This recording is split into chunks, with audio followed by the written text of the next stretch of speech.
अस्सलाम वालेकुम। आज का हमारा सेशन लिंक बिल्डिंग के बारे में है। इसमें हम अब क्योंकि हमने in the past on page SEO की बात कर ली है,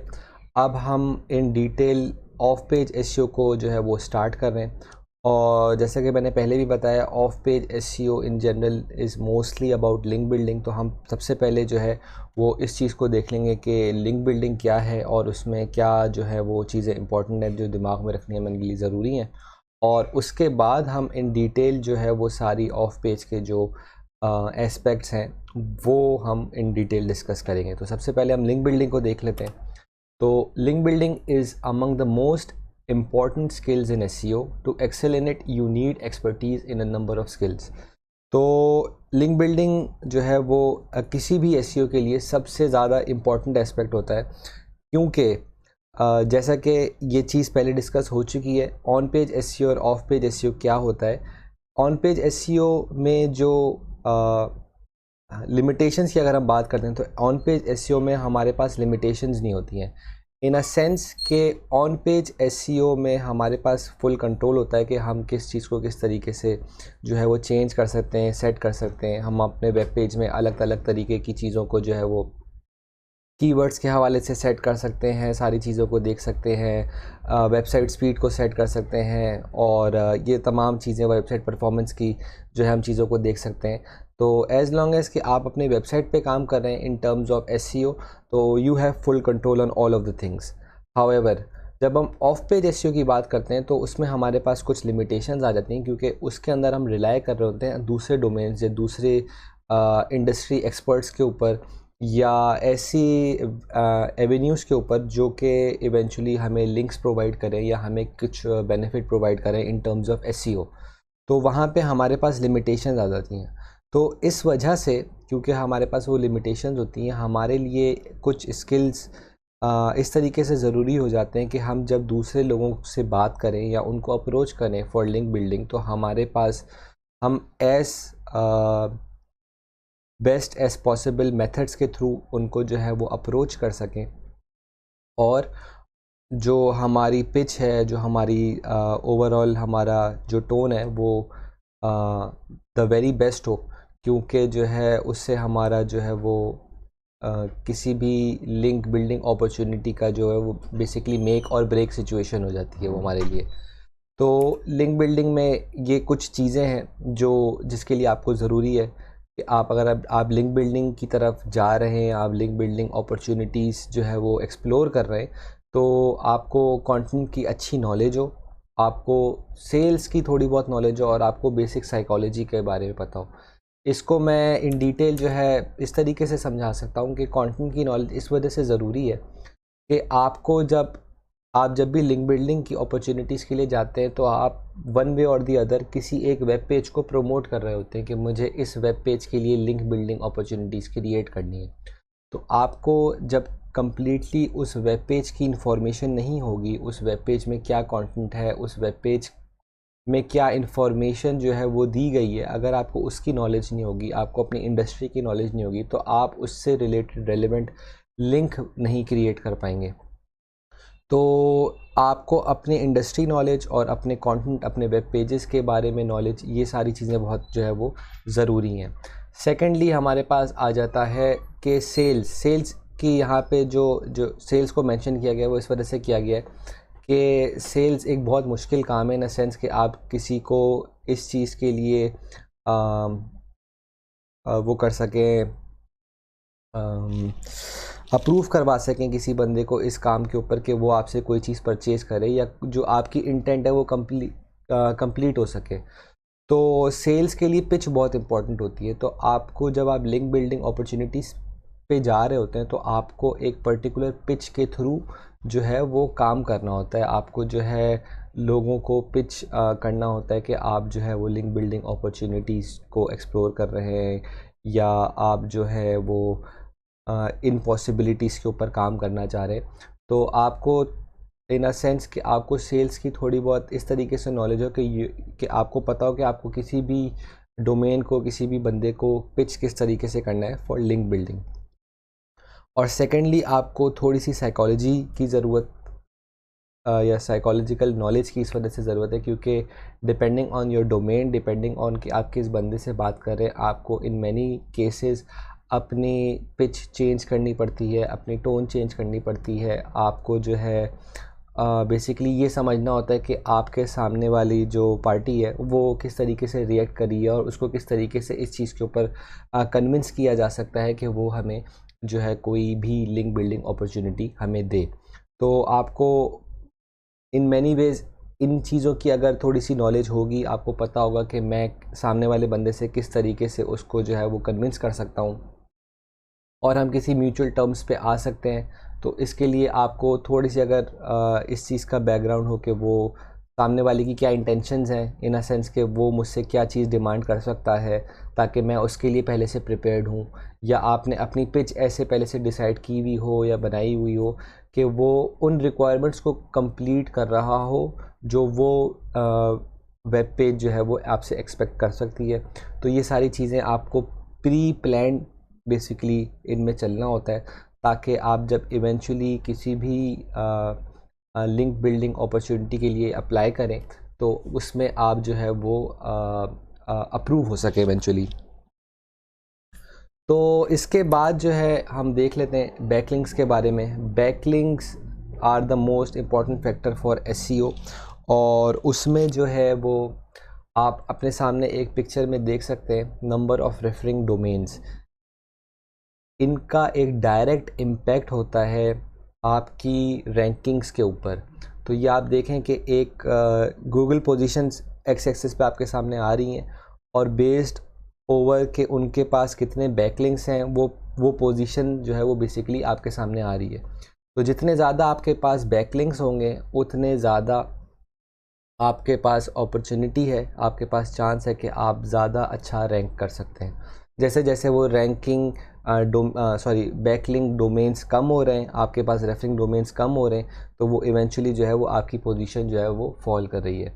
तो ये जो है इस चीज़ को आपको दिमाग में रखना है कि आपको as much as possible referring domains बनाने हैं, बैकलिंक्स क्रिएट करने, but at the same time आपको इस चीज़ को भी दिमाग में रखना है कि जो भी बैकलिंक से रिलेटेड लिंक बिल्डिंग काम कर रहे हैं वो वाइट हैट एसईओ के अंदर फॉल करता है, और इसमें कोई ब्लैक हैट एस्पेक्ट इन्वॉल्व नहीं है, क्योंकि वो फिर सूनर और लेटर आपको उसका जो है वो एक नेगेटिव इम्पैक्ट आपको फेस करना पड़ेगा। अच्छा, why backlinks are important? Because backlinks are a way for Google to know a domain knows what they are talking about. Think of backlinks as reviews where other users are recommending you as their favorite choice. काफ़ी simple है इसको समझना कि backlinks एक तरीके से बस जो है वो अपवोट कर रहे होते हैं आपके डोमेन को, कि ये डोमेन जो है इस पर्टिकुलर टॉपिक के बारे में ये बात कर रहा है। तो जब गूगल क्रॉलर जो है वो डिफरेंट डोमेन्स पे जाके इन बैकलिंक्स को रीड करता है कि एक पर्टिकुलर वेबसाइट, आपकी वेबसाइट जो है वो लिंक हो रही है 20 अलग वेब पेजेस से या 50 अलग वेब पेजेस से जो कि with in the same industry fall कर रहे हैं। तो गूगल का जो एल्गोरिथम है इस चीज़ को ज़्यादा वैल्यू देता है कि ये जो वेबसाइट है ये इस डोमेन के अंदर बहुत नॉलेज वर्दी है और इसके पास जो इन्फॉर्मेशन है वो बहुत ऑथेंटिक और यूज़फुल है। तो ये इवेंचुअली आपको आपकी जो भी रैंकिंग्स हैं उसमें इनक्रेडिबल अमाउंट में जो है वो आपको बूस्ट मिल रहा होता है। टाइप्स ऑफ बैकलिंक्स पे आ जाते हैं। दो तरीके के बैकलिंक्स आप मोस्टली जो है आप इनको इसमें डिवाइड करते हैं कि आपको किस टाइप का बैकलिंक मिल रहा है। तो दो तरीके के बैकलिंक्स होते हैं, हाई क्वालिटी बैकलिंक्स और low quality backlinks. High quality backlink, मैंने ये चीज़ जो है I think black hat SEO में भी बताई थी कि एक अच्छा बैकलिंक 1000 जो है वो बुरे क्वालिटी जो बैकलिंक्स हैं उनसे बेहतर है। तो ये चीज़ इन एनी केस ट्रू है, आप इसके ऊपर चाहें तो ख़ुद भी रिसर्च कर लें, क्योंकि गूगल वो एक लिंक को ज़्यादा वैल्यू देगा इन कंपैरिजन टू कि आपने जो है बहुत different types of backlinks acquire करे हुए अलग अलग डोमेन से, अलग अलग इंडस्ट्री से। तो उनकी वर्थ इतनी नहीं होगी कि अगर आप एक ऐसे डोमेन से बैकलिंक एक्वायर कर रहे हैं जो कि आपके इंडस्ट्री में है, जिसकी अपनी एक अथॉरिटी बिल्ड हुई हुई है, बेसिकली वो एक हाई क्वालिटी अगर बैकलिंक है तो इट वैल्यूज़ मोर। तो ये चीज़ आपके सामने शो भी हो रही है। Low quality backlinks in many cases will further penalise your website rankings rather than improving them. ये चीज़ ब्लैक हैट एसईओ के अंदर भी बात की थी कि अगर आप ऐसे वेबसाइट से, ऐसे डोमेन से लिंक्स एक्वायर कर रहे हैं जो कि स्पैमी वेबसाइट्स हैं, ऑब्वियसली वो इवेंचुअली फॉल इसी लो क्वालिटी बैकलिंक्स के अंदर फॉल करेंगी। तो ये अगर आपने अपनी वेबसाइट पे इस टाइप के जो क्वालिटी बैकलिंक्स हैं, लो क्वालिटी बैकलिंक्स वो ज़्यादा एक्वायर करे हुए होंगे, तो वो इवेंचुअली आपको जो है फ़ायदा देने के बजाय नुकसान ज़्यादा कर रही होंगी। तो ये इसमें ऐसा नहीं है कि एक चीज़ जो है वो, अगर एक मैं क्वालिटी बैकलिंक बना रहा हूँ तो वो कम टाइम लगेगा और 100 क्वालिटी बैकलिंक्स बनाने में जो है मुझे ज़्यादा टाइम लगेगा। ये इसका इन्वर्स है। In many cases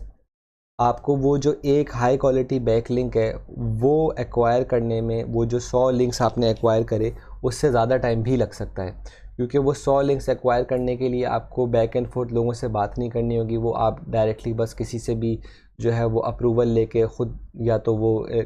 post create करके वो क्वालिटी वाले जो लो क्वालिटी बैकलिंक्स हैं वो बना रहे होंगे।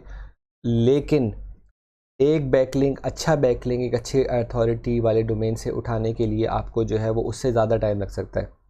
ये जब आप इम्प्लीमेंटेशन स्टेज पर आएंगे, जब आप ये चीज़ खुद अप्लाई कर रहे होंगे और आप डिफरेंट वेबसाइट्स को जो है वो गो थ्रू करेंगे, तो आपको खुद इस चीज़ का अंदाज़ा हो जाएगा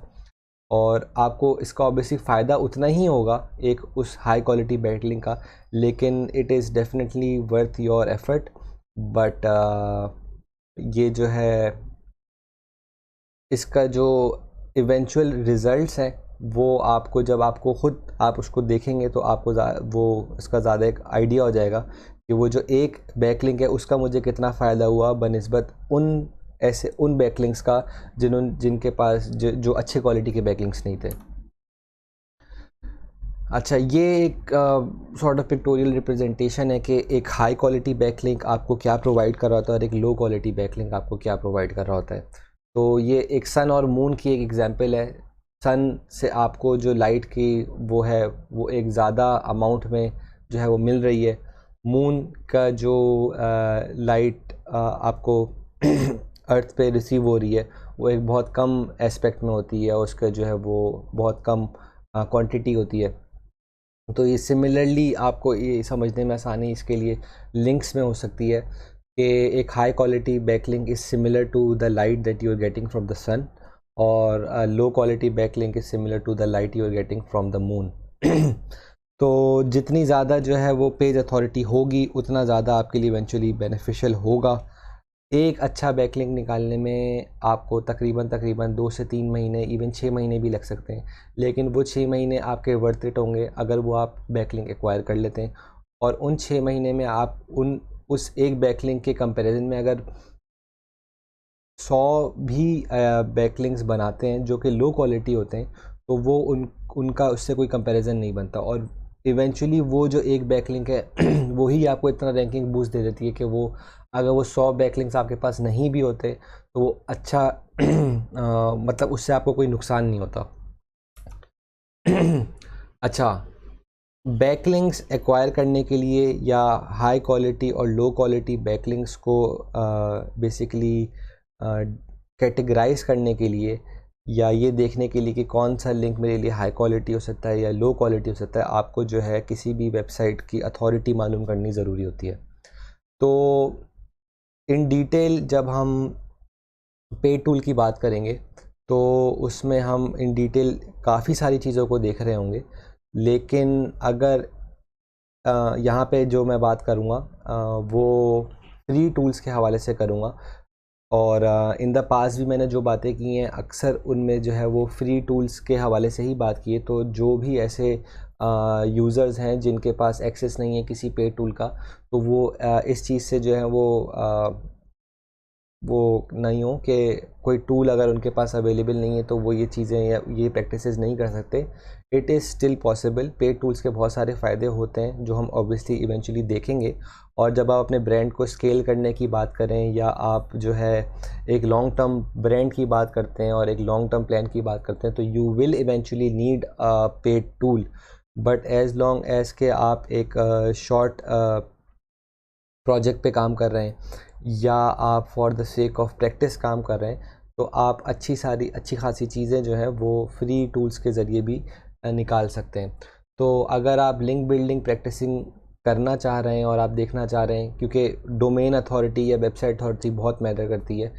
लिंक बिल्डिंग के लिए, तो आपको लिंक बिल्डिंग के लिए इसको चेक करना बहुत ज़रूरी है कि आप कौन से लिंक्स आपको कितनी वैल्यू प्रोवाइड कर सकते हैं। तो उसके लिए ये 4 लिंक्स आपके सामने आ रहे हैं। इनके ऊपर आप अपनी जो भी रिक्वायर्ड वेबसाइट है उसकी एक डोमेन अथॉरिटी आपको जो है वो पता चल जाएगी। अच्छा, जब आपकी वेबसाइट स्टार्ट होती है एज अ स्टार्टअप, तो आपकी वेबसाइट पे ज़ीरो आपकी जो है वो कोई वैल्यू नहीं होती है। तो उसको दिमाग में रख के आपको इस चीज़ को देखना होता है कि आप with the passage of time अपनी ग्रेजुअल अथॉरिटी को इंक्रीज़ करें। तो based on your current situation आप इस चीज़ को अंदाज़ा लगा सकते हैं कि आपके लिए बेटर अपॉर्चुनिटीज़ क्या हो सकती हैं। तो फॉर एग्ज़ाम्पल, अगर मैं ये कंसिडर करूँ कि मैं किसी ऐसे प्रोजेक्ट पे काम कर रहा हूँ जिसकी डोमेन अथॉरिटी 40 to 50 के बीच में है, तो मेरे लिए जो best possible link building opportunity होगी वो सारे वो लिंक्स या वो सारे वो डोमेन्स होंगे जिनकी डोमेन अथॉरिटी 50 से ज़्यादा है। अगर मेरे पास वो वेबसाइट्स मुझे लिंक कर रही हैं जिनकी डोमेन अथॉरिटी मुझसे ज़्यादा है, तो वो मुझे ज़्यादा लिंक जूस प्रोवाइड कर रही होंगी। और गूगल इस चीज़ को ज़्यादा वैल्यू देता है कि कोई बड़ी वेबसाइट किसी छोटी वेबसाइट को लिंक प्रोवाइड कर रही है। मतलब कि कोई एक बड़ा आदमी किसी छोटे आदमी को बोले कि यार ये इस काम में बहुत अच्छा है, तो ये इस चीज़ को इसको आप इस तरीके से समझ सकते हैं। तो डिपेंडिंग ऑन कि आपकी करंट डोमेन अथॉरिटी क्या है, आप इस चीज़ का अंदाज़ा लगा सकते हैं कि आपके लिए अभी करंटली बेटर अपॉर्चुनिटी क्या है। और कंसिडरिंग कि अगर आप स्टार्टअप हैं तो ऑब्वियसली आप बहुत हायर डोमेन अथॉरिटी वेबसाइट्स को अप्रोच नहीं कर सकते, क्योंकि वो आपको एक रेलेवेंट या अथॉरिटेटिव वेबसाइट नहीं समझेंगे कि आपको वो लिंक जो है वो पास करें। तो ये ग्रेजुअल बेबी स्टेप्स में इसमें आगे चलना पड़ता है। और डिपेंडिंग कि आपकी करंट डोमेन अथॉरिटी क्या है, आपकी करंट स्टैंडिंग्स क्या हैं, आपको फिर इसको दिमाग में रखते हुए आपको possible link building opportunities build करनी होती हैं। तो ये 4 हैं, इसके अलावा भी बहुत सारी हैं। मेजरली जो है वो ये यूज़ हो रही होती हैं। इनसे आप एक अच्छा एस्टिमेट निकाल सकते हैं डोमेन अथॉरिटी का। अच्छा, ये सारे जो अथॉरिटी चेकर्स हैं ये एक एस्टिमेट आइडिया देते हैं, क्योंकि डोमेन अथॉरिटी या डोमेन रैंकिंग गूगल जो है वो स्पेसिफिकली असाइन करता है हर डोमेन को। हाउएवर गूगल ये चीज़ रिवील नहीं करता कि वो हर वेबसाइट को क्या चीज़ों के ऊपर जो है वो रैंक कर रहा है और वो रैंक क्या है। तो ये जितने भी टूल्स हैं ये एक क्लोज पिक्चर दिखा देते हैं कि फॉर एग्ज़ाम्पल अगर हम Ahrefs की बात करते हैं, तो अगर Ahrefs ने किसी वेबसाइट को डोमेन अथॉरिटी या डोमेन रैंकिंग किसी वेबसाइट की Ahrefs देता है फॉर एग्ज़ाम्पल 40, तो there is a high likely chance के गूगल भी समवॉट अराउंड 38 to 40 जो है वो लिंक्स को उस लिंक को प्रोवाइड कर रही होगी। तो ये होता है। और इससे लेकिन आपको एक बहुत अच्छा आइडिया हो जाता है कि आपको लिंक्स जो है वो किस तरीके से बनाने हैं, किस तरीके से नहीं बनाने। अच्छा, when working for backlinks there are 2 things to keep in consideration. Website authority जिस तरह हमने बात कर ली, और पेज अथॉरिटी। 2 चीज़ें होती हैं, एक वेबसाइट का एज अ होम पेज या एज अ जैसे www.daraz.com। अब ये जो है वेबसाइट इटसेल्फ है, लेकिन www.daraz.com/electronic items ये उनका एक पर्टिकुलर पेज है। तो रैंकिंग की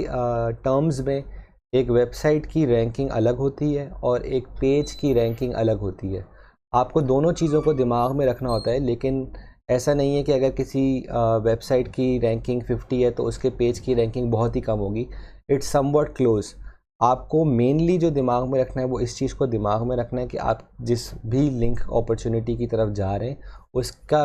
वेबसाइट अथॉरिटी क्या है। अगर उसके बाद उस पेज की अथॉरिटी भी अच्छी है तो it is a really good sign as well. तो इसको दिमाग में रख के आप जैसे भी लिंक बिल्डिंग अपॉर्चुनिटीज़ की तरफ जाते हैं तो आप ये चीज़ जो भी आप जिससे भी बात कर रहे हैं उससे ये चीज़ आप जो है वो ये पूछ सकते हैं कि फॉर एग्जांपल कि मैं किसी के पास जाता हूँ, उनसे बोलता हूँ कि मुझे जो है यहाँ आपकी वेबसाइट पे जो है वो लिंक बिल्डिंग अपॉर्चुनिटी मैं देखना चाह रहा हूँ। तो वो हम देखेंगे आगे कि किस तरीके से पिच होती है। तो अगर आप इस चीज़ को इंक्वायर करवा सकें कि मैं अपनी वेबसाइट को अगर लिंक आपकी वेबसाइट से मुझे मिलता है तो वो कहाँ पे मुझे जो है वो लिंक मिल रहा होगा, आप किस पेज पे मेरी बात कर रहे होंगे या मेरे ब्रांड की बात कर रहे होंगे, तो उससे आप एक अंदाज़ा लगा सकते हैं कि ये वेबसाइट इस पेज के ऊपर या इस ब्लॉग के लिंक के ऊपर जो है मेरी बात करेगा। तो वहाँ से आप जो है उस पेज अथॉरिटी को डिटरमिन कर सकते हैं। But all in all the most important thing over here is कि आप वेबसाइट अथॉरिटी को पहले दिमाग में रखें। अगर वेबसाइट अथॉरिटी अच्छी है तो you should not let that website go just because कि उनकी पेज अथॉरिटी अच्छी नहीं है। पेज अथॉरिटी बिल्ड होने में थोड़ा टाइम लगता है, क्योंकि page with respect to time जैसे जैसे पेज बिल्ड होते हैं उनके ऊपर उनकी एज होती है तो वो पेज अथॉरिटी बिल्ड होती है। लेकिन ऑब्वियसली अगर किसी वेबसाइट की अथॉरिटी अच्छी है तो इवेंचुअली उनको अच्छी पेज अथॉरिटीज़ भी मिलेंगी। अच्छा, ये हैं उन फ्री टूल्स की कुछ पिक्चर्स जो कि आपको दिखा रही हैं कि उनकी डोमेन रैंकिंग्स क्या हैं। हर किसी की थोड़ी थोड़ी सी अलग आप देख सकते हैं, बट आपको एक जनरल आइडिया मिल जाता है कि ये किस एरिया के अंदर या किस रैंकिंग के अंदर फॉल करते हैं। अच्छा, इसमें क्योंकि ये पेड टूल्स हैं तो सॉरी, ये जो आपके पास रिज़ल्ट्स आ रहे हैं ये अनपेड वर्जन्स हैं, तो इसलिए ये इतने एक्यूरेट नहीं है, लेकिन आपको एक रफ़ आइडिया दे रहे हैं। तो आप बाकी चीज़ों को थोड़ा सा इस वक्त इग्नोर कर दें कि इसके बैकलिंक्स में फ़र्क अगर आपको दिख रहा है या बाकी चीज़ों में अगर आपको फ़र्क दिख रहा है। बट ओवरऑल अभी एज अथॉरिटी मॉनिटरिंग अगर आप अभी कर रहे हैं तो आपको सिर्फ डोमेन रैंकिंग के ऊपर जो है वो फोकस रखना है। तो आप देखें कि Ahrefs के ऊपर अगर हम मैंगोबाज एक लोकल वेबसाइट है, ब्लॉगिंग वेबसाइट है, तो इनका जो डोमेन रैंकिंग है वो Ahrefs पे 47 आ रही है और मॉस पे इसकी जो रैंकिंग है वो 60 आ रही है। और इसके अलावा ये जो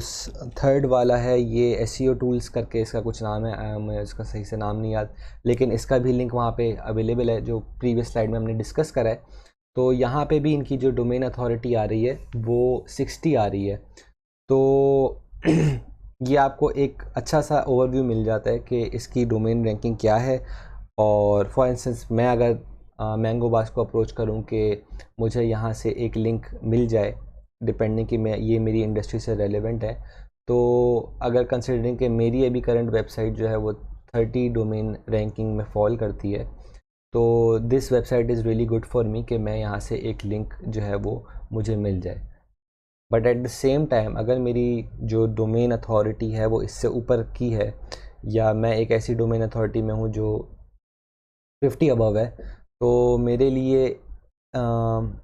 इस चीज़ से इतनी मुझे फ़ायदा नहीं होगा अनटिल अनलेस कि मैं कोई बहुत ही स्पेसिफिक कीवर्ड या कोई नए कीवर्ड के ऊपर जो है वो फोकस कर रहा हूँ। तो इन चीज़ों को आपको दिमाग में रखना है। अच्छा,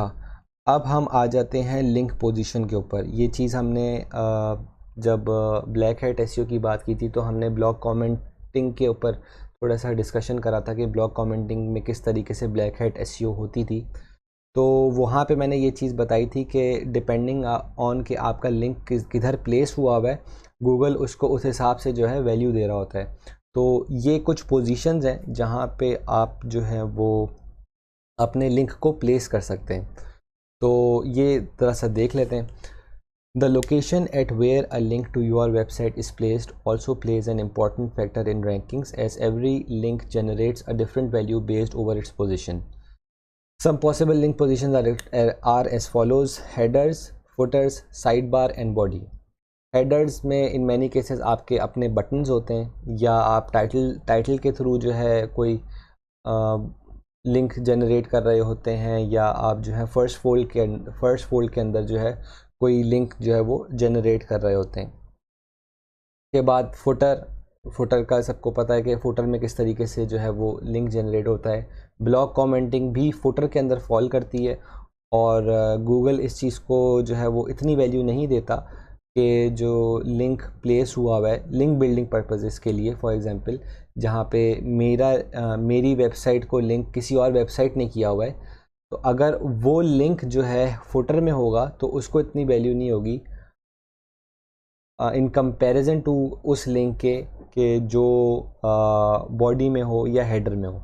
तो ये 4 बेसिकली एक पेज के लेआउट में जगहें हैं जहाँ पे आप लिंक्स जो है वो आपको मिलेंगे, और डिपेंडिंग ऑन के आप कौन सा लिंक आपको कहाँ कौन सी लोकेशन पे आपको वो लिंक मिल रहा है, वो हर पोजीशन की अलग वैल्यू जो है वो गूगल जनरेट कर रहा होगा। तो इसमें नीचे ये बात मेंशन भी हुई है, the best link position according to Google is one which is placed in the body and is editorially placed. Editorially placed सारे लिंक्स वो होते हैं जिसमें कोई वेबसाइट, वेब डोमेन या कोई राइटर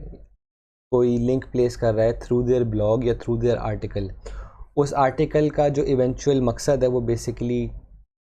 इंफॉर्मेशन प्रोवाइड करना है, और उस वेबसाइट को अगर हम इस एस्पेक्ट में देखें कि वो बेसिकली आपको लिंक तो कर रहे हैं लेकिन वो उनके लिए एक आउटबाउंड लिंक स्ट्रेटजी है। तो वो अगर आपको कोई आउटबाउंड लिंक दे रहे हैं और वो बॉडी किसी ब्लॉग आर्टिकल की बॉडी में वो लिंक जो है वो प्लेस है, या वो एडिटोरियली प्लेस है इन सेंस कि वो ब्लॉग के अंदर प्लेस हुआ है, तो गूगल उसको सबसे ज़्यादा वैल्यू देगा, क्योंकि वो एक इंफॉर्मेशन प्रोवाइडिंग पर्पस से एक ब्लॉग लिखा गया है और वो इंफॉर्मेशन को फर्दर वैलिडेट कर रहा है उस लिंक के थ्रू कि इस लिंक में फर्दर एक पर्टिकुलर टॉपिक के ऊपर बात की गई है, या ये वो डोमेन है जिसके ऊपर आप मज़ीद इसके बारे में रेफरेंस या कोई इन्फॉर्मेशन एक्वायर कर सकते हैं। तो जब आप लिंक बिल्डिंग अपॉर्चुनिटीज़ को के ऊपर काम कर रहे हैं तो आपको इस चीज़ को दिमाग में रखना है कि आपको जो लिंक मिल रहा है वो सबसे इम्पॉर्टेंट जो उसकी प्लेसमेंट है या जो आपके लिए बेस्ट पॉसिबल पोजीशन है उसकी, वो ये है कि वो उस ब्लॉग का या उस आर्टिकल की बॉडी का पार्ट हो, और ये कि वो मोस्ट लाइकली किसी ब्लॉग का पार्ट हो रादर देन के जो है वो किसी बैनर के अंदर आपने उसका अपने लिंक को यूज़ किया वो like in the form of advertisement,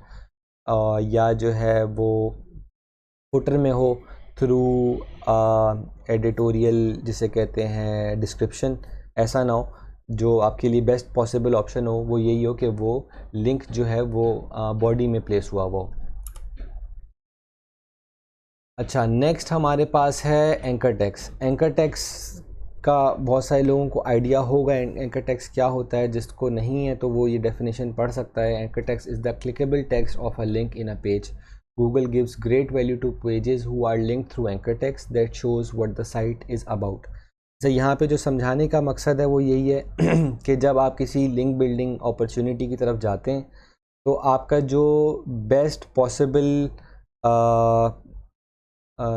जिसे कहते हैं ऑब्जेक्टिव है वो यही है कि आपको वो वेबसाइट उस चीज़ के ऊपर लिंक करे जिस चीज़ के ऊपर आप रैंक करना चाह रहे हैं।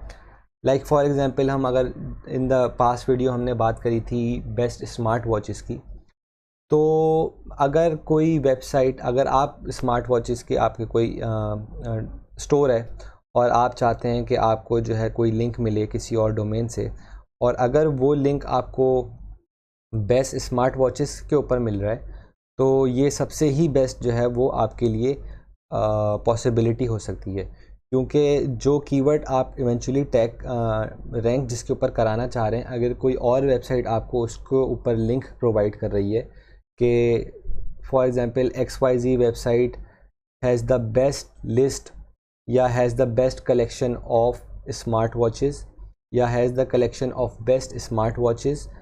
फॉर द ईयर 2020, और इसके अंदर वो जो बेस्ट स्मार्ट वॉचेस है वो उन्होंने एंकर टेक्स्ट बनाया हुआ है आपकी वेबसाइट के लिए, तो SEO पर्सपेक्टिव से this is the best possible outcome that you can get. तो ये आपको मेक श्योर करना होता है।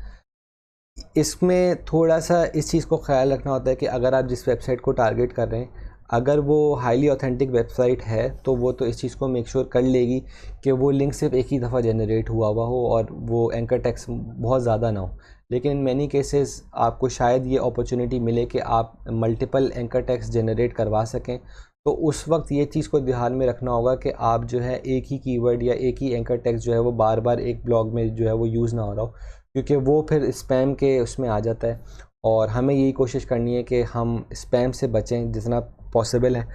और जो हमारा पर्टिकुलर कीवर्ड है उसको मिनिमलिस्टिकली जो है वो यूज़ कर सकें, और जो हमारा एंकर टेक्स्ट है उसको यूटिलाइज़ कर सकें। तो ये चीज़ यहाँ पे लिखी हुई भी है, good SEO practice is to have anchor text that targets your keywords. अच्छा, co citation is something new in the SEO world. इसमें ये चीज़ होती है कि जहाँ पे भी आप लिंक बिल्डिंग अपॉर्चुनिटीज़ के लिए अप्लाई कर रहे हैं,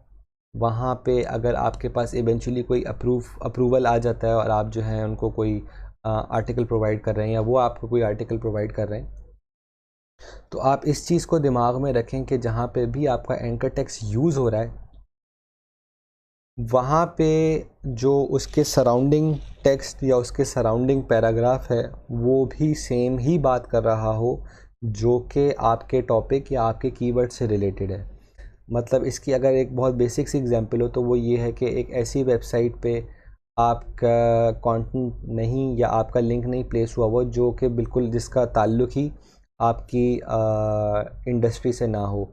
जैसे आप स्मार्ट वॉचेस की बात कर रहे हैं, तो आपको एक वेबसाइट से बेस्ट स्मार्ट वॉचेस पे लिंक तो मिला हुआ है, लेकिन उन्होंने जिस आर्टिकल के अंदर उसको लिंक करा हुआ है वो बेस्ट स्मार्ट वॉचेस से रिलेटेड ही नहीं है। वो आर्टिकल एक जनरल टेक्नोलॉजी बेस्ड वेबसाइट है, या वो एक जनरल टेक्नोलॉजी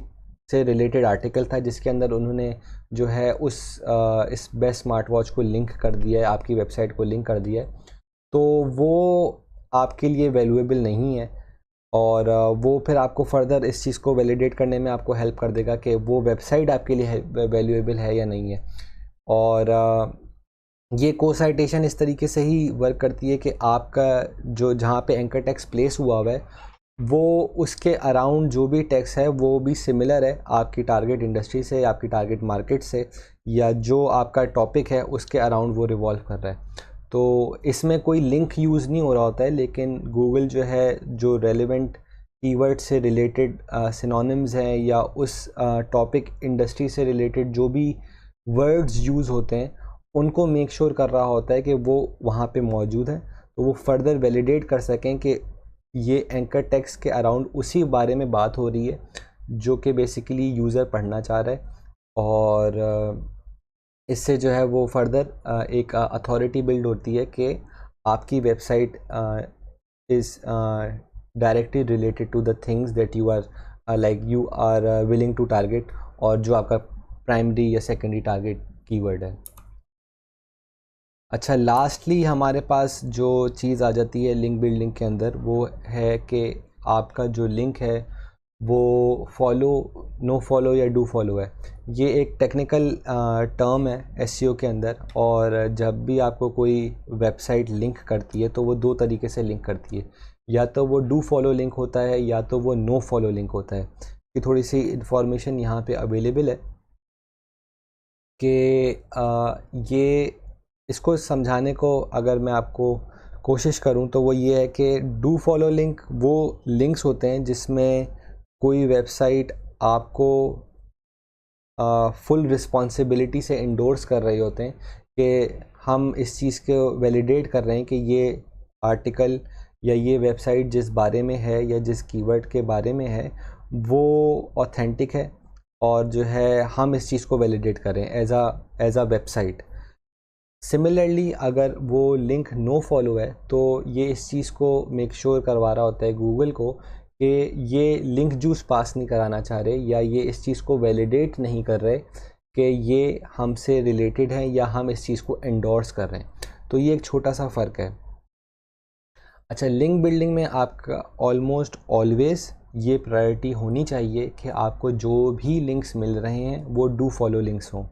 क्योंकि नो फॉलो लिंक्स का आपको इन टर्म्स ऑफ जो आप जिसे कह सकते हैं कि लिंक जूस पास होना या इंडोर्समेंट होना, वो नो फॉलो लिंक से नहीं होती और आपको जो वो रैंकिंग वाला फैक्टर है वो नहीं मिल पाता है। हाउएवर जब आप डू फॉलो लिंक्स आपको मिल रहे होते हैं तो वो जो है आपको ऑब्वियसली वो सारा जो लिंक जूस है वो पास कर रहे होते हैं और आपको वो रैंकिंग्स में इवेंचुअली हेल्प कर रहे होते हैं। तो ये चीज़ जो है आपको मोस्ट इम्पॉर्टेंटली मेक श्योर करनी है कि आपको जो भी लिंक्स मिल रहे हैं वो डू फॉलो। अच्छा, इसमें एक चीज़ और दिमाग में आपको ये रखनी है कि in many cases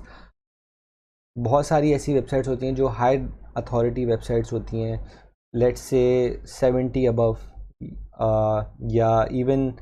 65 above domain authority की जो वेबसाइट्स होती हैं, वो इन मैनी केसेस आपको जो है वो डू फॉलो लिंक्स जो है वो नहीं प्रोवाइड कर देती। बट इसका कतई मतलब ये नहीं है कि आप जो है वो उनको जो है वो उन लिंक्स को अप्रोच ना करें या उन लिंक्स को आप एक्वायर ना करें या उनको आप मना कर दें,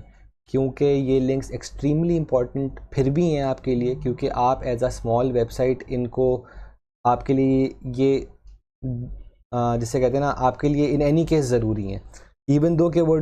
नो फॉलो हैं, अगर वो डू फॉलो होते तो वो एक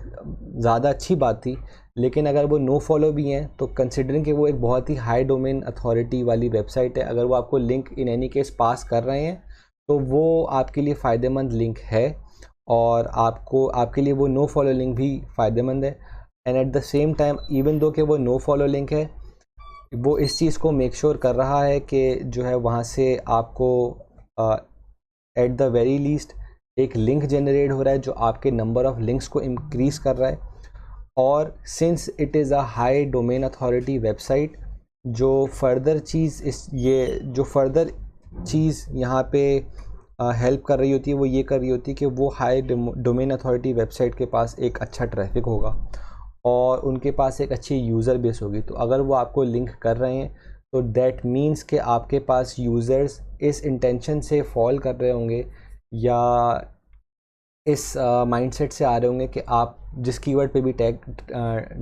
पे भी आप लिंक हुए में कि आपके पास उससे रिलेटेड रेलेवेंट इन्फॉर्मेशन होगी। तो ये मैं डायरेक्टली तो नहीं बोलूँगा कि ये रैंकिंग में हेल्प करती है, in a very minor way help करती भी है, लेकिन इसका क्योंकि कोई ऑब्वियस हमारे पास रिज़ल्ट नहीं है या हम इसको प्रूफ नहीं कर सकते। एसईओ टर्म्स की अगर हम बात करें, ये एक डिबेटेबल सी चीज़ है कि बहुत सारे एसईओ एक्सपर्ट्स कहते हैं कि नो फॉलो लिंक और डू फॉलो लिंक्स में कोई फ़र्क नहीं होता, लेकिन ऐसा भी नहीं है। Do follow links are extremely important and are far more better than no follow links, but as long as कि आपको नो फॉलो लिंक्स मिलने और बहुत अच्छे डोमेन अथॉरिटी वाली वेबसाइट से मिल रहे हैं तो आपके लिए वो भी इम्पॉर्टेंट हैं। तो ये बस चीज़ों को आपको दिमाग में रखना है। और अगर आप किसी ऐसी वेबसाइट पे लिंक्स जो है वो आप गैदर कर रहे हैं जो कि इतनी हाई अथॉरिटी वेबसाइट्स नहीं हैं, बट वो फॉर एग्ज़ाम्पल वो 30 और 40 की रेंज में, बट वो स्टिल आपको लिंक जो है वो प्रोवाइड कर रही हैं, वो नो फॉलो है, तो वो फिर आपके लिए इवेंचुअली फ़ायदेमंद नहीं होगा। तो इसको बस इस तरीके से आप समझ सकते हैं और कोशिश आपकी फिर यही होनी चाहिए कि आपका जो फर्स्ट ऑब्जेक्टिव है वो यही हो कि आप डू फॉलो लिंक्स को जो है वो एक्वायर करें। तो ये एक छोटा सा ओवरव्यू था इन अ सेंस के लिंक बिल्डिंग किस बारे में, लिंक बिल्डिंग के लिए हमें किन चीज़ों के जो है वो ख़याल रखना चाहिए। इन द नेक्स्ट वीडियो हम इन डिटेल डिस्कस करेंगे कि लिंक बिल्डिंग से रिलेटेड बैकलिंक्स को जनरेट किया किस तरह जाता है, उसके लिए क्या स्ट्रेटजीज़ होती हैं, किन चीज़ों को दिमाग में रखा जाता है। तो बैकलिंक्स को हम इंशाल्लाह ताला नेक्स्ट वीडियो में डिस्कस करेंगे। तो I will see you guys there. अस्सलाम वालेकुम।